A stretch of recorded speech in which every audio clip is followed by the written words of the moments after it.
Hi, second grade students. Today's story is from Knowledge 3, Lesson 5, called All for Sparta.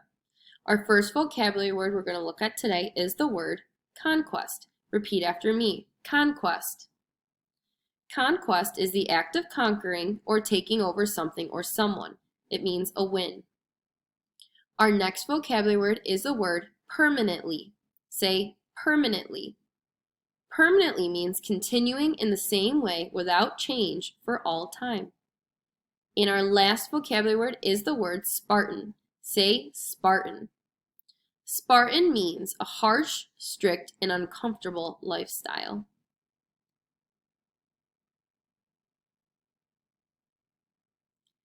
Lysander was ready. This was his 7th birthday, and also the birthday of his twin sister, Diza, whose name means double.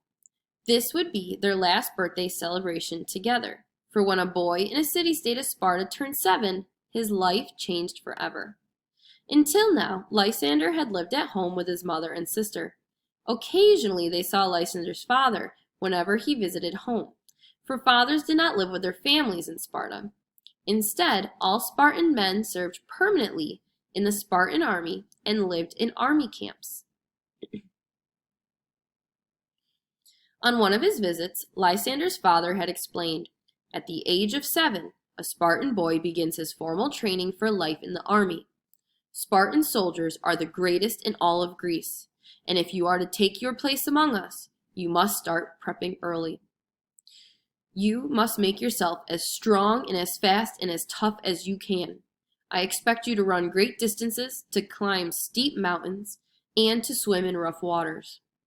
Lysander's father went on, "When I can, I will spend time here and show you how to use a sword and a spear, and also how to wrestle, although you will be trained completely in these and other fighting skills after you join the other boys in the army in the training camp. I expect the best from you, as Sparta expects what's best from all its people." Can you imagine having a conversation like this with one of your parents? To us today, the Spartan way of life seems terribly hard. Spartans had few comforts in life and had to accept many hardships. We even use the word Spartan today to describe something difficult that requires you to be strong in body and mind, and that takes a great deal of self-discipline. To the Spartans, this was the only way they knew how to live, but things had not always been this way. Long before the time of Lysander or his father, Sparta had just been one of the many city-states in Greece. The people of Sparta were farmers, seafarers, and merchants, like people in most other parts of Greece. But when Sparta grew overpopulated, the city-state decided to attack another city in order to have more land and food. The Spartans fought a long war of conquest against the city. This war was so difficult to win that the people of Sparta decided, "We will rebuild our city and make Sparta the strongest military force in the world, so that no one will be able to attack us or fight back against us. We will make all of Sparta into one great fighting machine, and every citizen must do his or her part to make that machine unstoppable. All of our men will be soldiers, and we will train them to be mighty warriors. Our women will learn how to run and wrestle so that they too will be strong, but their jobs will be different. The women must be able to give birth to many children and do even the most difficult jobs at home while the men are off fighting."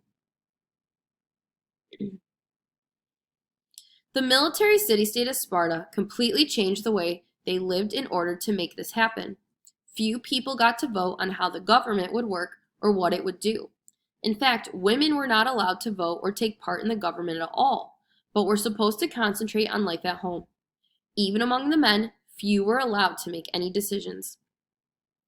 There were 2 kings instead of 1, so one person could not take hold of all the power for himself.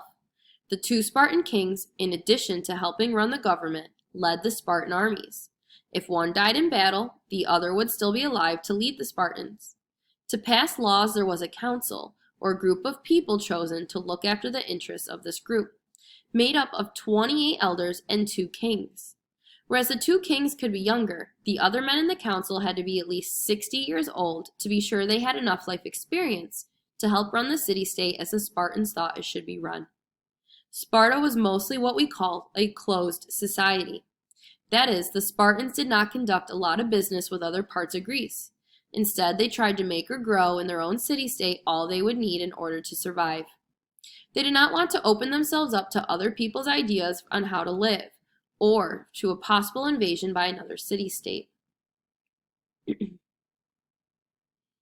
As he celebrated his 7th birthday, Lysander thought, "Today I will leave my family home to begin training as a soldier."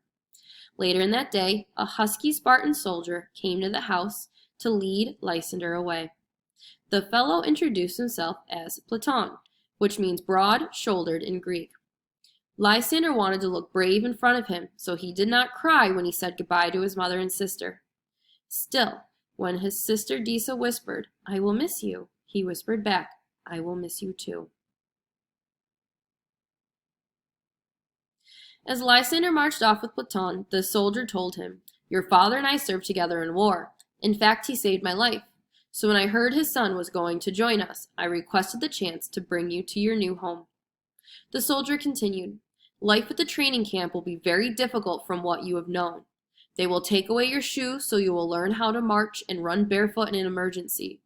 You will get rough old clothing to wear.